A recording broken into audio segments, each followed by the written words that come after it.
Welcome to the Press Box. I'm Ryan Thorburn, joined by Steve Mims. We're getting ready to go to Laramie, Wyoming, Steve, for the 2-0 Ducks at Wyoming.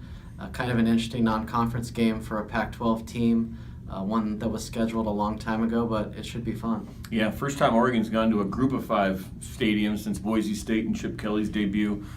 Maybe the nightmares of that kept them from the last couple of years. They've been going obviously to Michigan State, Nebraska, some higher profiles, but we'll see. Not just, I don't know what's it see, 30, 32,000, some altitude. So presents some different challenges in Oregon's seen in recent years.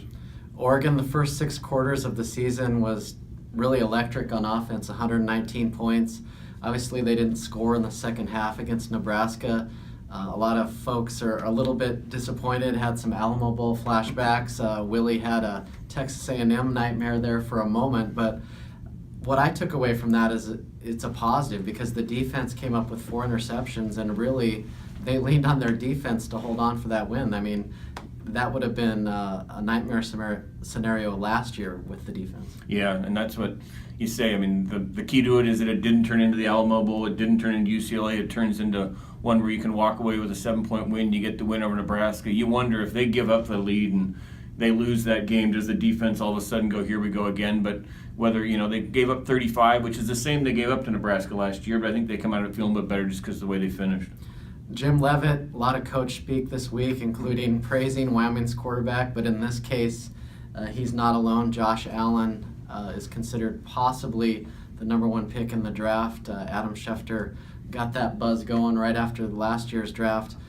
He doesn't have a lot of weapons this year. He lost quite a bit to the NFL himself, but really an interesting challenge for Oregon's defense to go against a player of this caliber. Yeah, I feel like for the last 6 months, everybody's heard about Wyoming is they've got the quarterback who could be the number 1 guy in the NFL, and now we finally see it. You mentioned, people don't realize they lost a running back, a tight end, a wide receiver, and a center to the NFL. I mean, you don't realize that offense lost 4, so that's kind of thing. I mean, they do have an NFL caliber quarterback, but they don't have a whole lot around him. They've rushed for 124 yards in 2 games this year. Their longest run of the year was by the North Bend kid who moved from linebacker and went for 13 yards on his first carry. Nobody's gone longer than that. I think they have 2 receivers with more than 10 catches. So it'll be interesting. The quarterback is legit. I think everybody sees that and says that. But the question is just, does he have enough around him to be able to move the ball consistently on Oregon? Because nobody's really emerged, at least at running back, and the receivers maybe only a couple.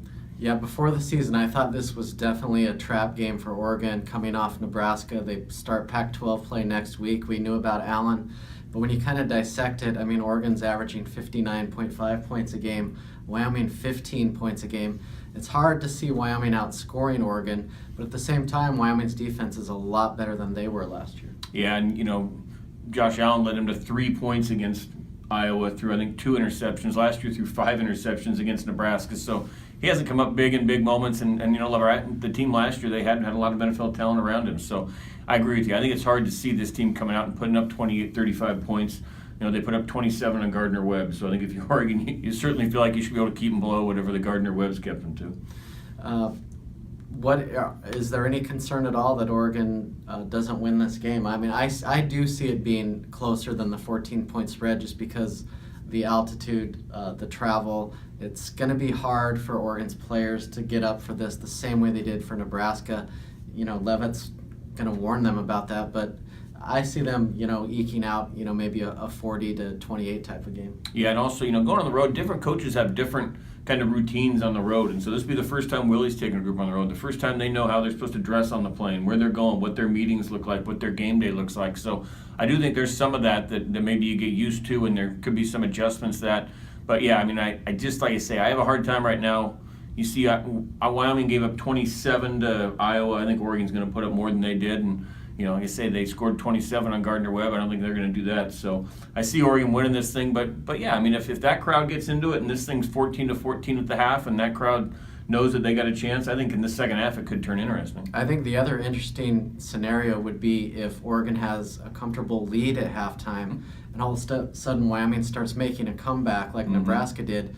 What is Oregon going to do? Are they going to let Herbert win the game, or are they going to, go passive again? Yeah, and their defense, like I say, they're coming off a shutout. It was against Gardner-Webb, but they looked.